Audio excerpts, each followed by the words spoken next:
යාළුවනේ කොහොමද ඔයාලට? ඉතින් ඉන්නා නේද? ගොඩ කාලෙකට පස්සේ වීඩියෝ එකක් අරන් යන්න හිතුනේ. මම නම්බා මේ සිටි එකේ ඇවිදන් යද්දි තමයි මේක දැක්කේ. මමත් ජපානයට ඇවිල්ලා ෆස්ට් ටයිම් තමයි මේක ඇතුළට ගියේ. එළියෙන් තේදි හැමෝම දන්නවා ඉතින් මොකද කියලා. අතරම මේකට ගෑනු ළමයින්ට යන්න හොඳට කරා. ඉතින් එන්නකො මාත් එක්ක මේක වටේ රවුමක් ගිහින් එන්න. ඇතරම ලස්සන ඒවා ගොඩක් තියෙනවා. කොයි එක try කරන්නද කියලා හිතා ගන්න බෑ. මම නම් මේ වෙලේ try කරලා බලන්න ගියේ නැහැ. මම ගියේ මේක වටේ චුට්ටක් හැවිදලා එන්න විතරයි. මොකද එකපාරක් කරලා ඕක හරි ගියේ නැත්තම් ආයෙ කරන්න මාර විදිහට ඕකට ඇඩික්ට් වෙනවා. ඒක මොකද මම කලින් ලංකාවේ ඉද්දි try කරලා තියෙනවා. ඉතින් 3-4 පාරක් සල්ලි දදා එහෙම තමයි ඉතින් ටෙඩි බෙයා කෙනෙක් ගත්තේ.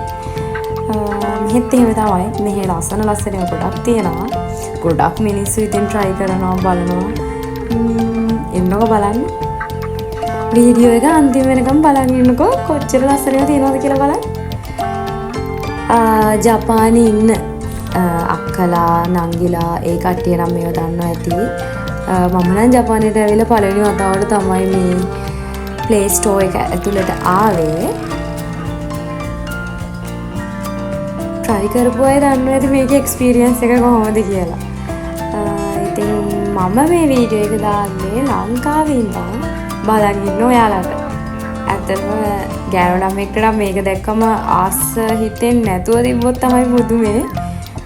තව පොඩි අයිටම්ස් වගේකුත් තියෙනවා. වීඩියෝ එක ගොඩක් දිග වෙන හින්දා මම ඉක්මනට ඔයාලට පෙන්නන්නම්.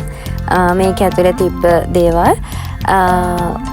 ගොඩක් කට්ටිය මේක try කරනවා. ඇත්තරම මේ 3-4 පාර සල්ලි දදා ගන්නවා. සමහරක් කරාට ඒ වෙලෙටත් බැරි වෙනවා. ඒත් එයාලා අතාරින්නේ නැහැ ඉතින්. ඒක තමයි අර ඒකට තියෙන ආසාව. ඒකයි මං කිව්වේ යන්න හොඳ නැති තැනක් කියලා. මේකට ගියපු කට්ටිය දන්නවා ඇති. කොහොමද එක්ස්පීරියන්ස් එක කියලා කමෙන්ට් එකක් දාන්න.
අනේ ඉතින් මේ බලන්නකෝ එයාගේ ලස්සන ඒවා ගොඩක් තියෙනවා. කොයි එක තෝරගන්නද කියලා හිතා ගන්න බැරි තරම් අසරණ වෙනවා ඉතින්.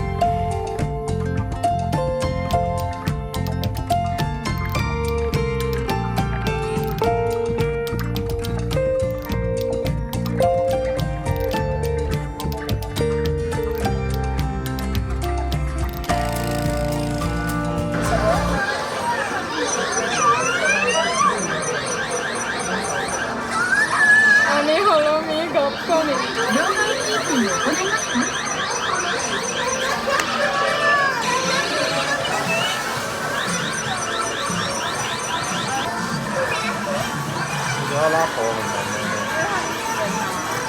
有一本是希望它转正，然后好头后面。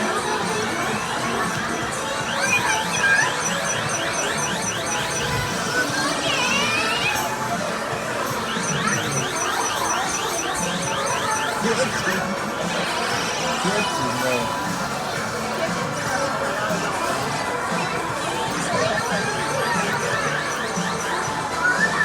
如果全拉小的，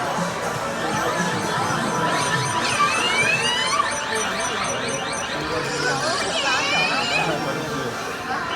他有要放进去的，他很高吧？跟低。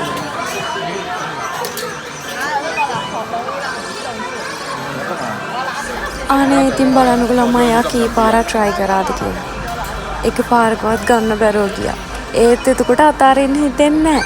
ආපහු සල්ලි දාලා ආයෙ ගන්න හිතෙනවා. ඒකයි මේ ගේම් එකේ තියෙන රහස. ඒකයි යන්න හොඳ නැහැ කිව්වේ. එහෙනම් ඉතින් අදට ඉවරයි. ඔයාලා හැමෝම පරිස්සමින් ඉන්න.